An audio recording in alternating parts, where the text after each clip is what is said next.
We have to confront the failure that spans political decades, party lines, ideological dogmas, a failure not of knowledge but of courage, a failure to act in the face of unspeakable abuse, a failure to protect the most vulnerable, to protect children.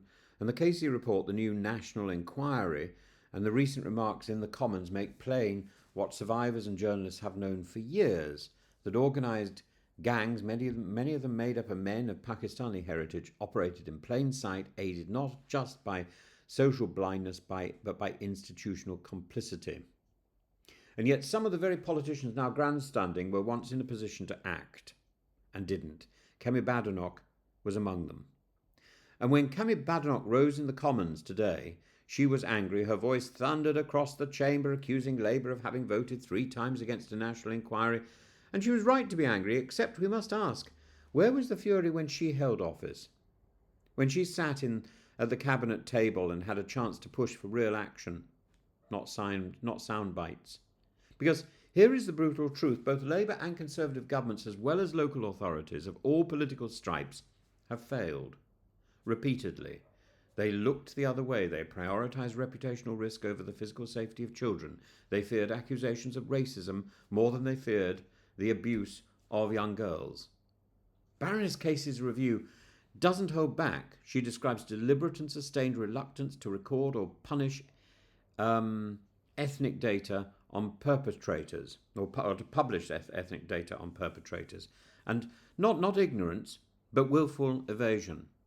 Out of the 51 safeguarding reviews, only one identified white perpetrators. Overwhelmingly, where data was available, the men were Asian, largely Pakistani, and that needs to have been recorded and to have been broadcast, and it wasn't. And even that detail must not be weaponized, because the inquiry is not a vindication of far-right narratives. It's a reckoning of how multiculturalism was misused as an alibi or for inaction. And that's the problem. Casey makes clear this abuse was not caused by ethnicity, but by the refusal to discuss ethnicity-enabled abuse. So where was Kemi Badenoch when she could have acted? She was in government. She was, for a time, Minister for Equalities. She could have demanded that ethnicity data must be made mandatory. She could have insisted on a national inquiry years ago, but she didn't. Instead, she used her position to frame much of the debate on identity and race as a war against wokeness. And what is more woke and more cowardly than a state that prioritises perceived offence over the protection of children? Badenoch cannot now pose as Cassandra when she had the keys to the city.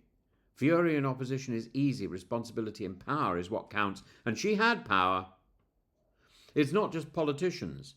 Police forces deliberately downgraded charges, some describing 13-year-old girls as promiscuous. Prosecutors dropped cases. Social workers colluded with silence. In some instances, authorities even warned abusers ahead of raids. In Rotherham, Rochdale, Telford, the pattern was the same: denial, evasion, deflection. There were honourable exceptions: whistleblowers, journalists, campaigners, and now Baroness Casey, who has forced the nation to look again at what it refused to see. The inquiry proposed by Casey must have teeth, statutory powers, full disclosure. It must name names.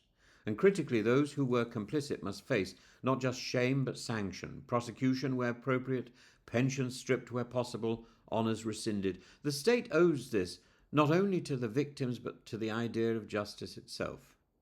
And we need to be vigilant. The far right will attempt to hijack this issue for its own agendum. That must be resisted. But resisting that doesn't mean denying ethnic patterns in these crimes. It means addressing them with honesty and proportionality.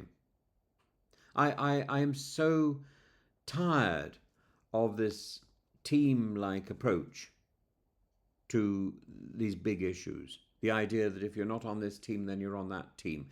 Actually, there is only one team, and that is the team of what is right. And anything else is on the other side. And there is no moral high ground left for people to inhabit. We need to recognise that what is right has been lost. We've jettisoned what is right. Labour failed, the Conservatives failed, and Kemi Badenoch, for all her sound and fury, failed when she had the chance to lead.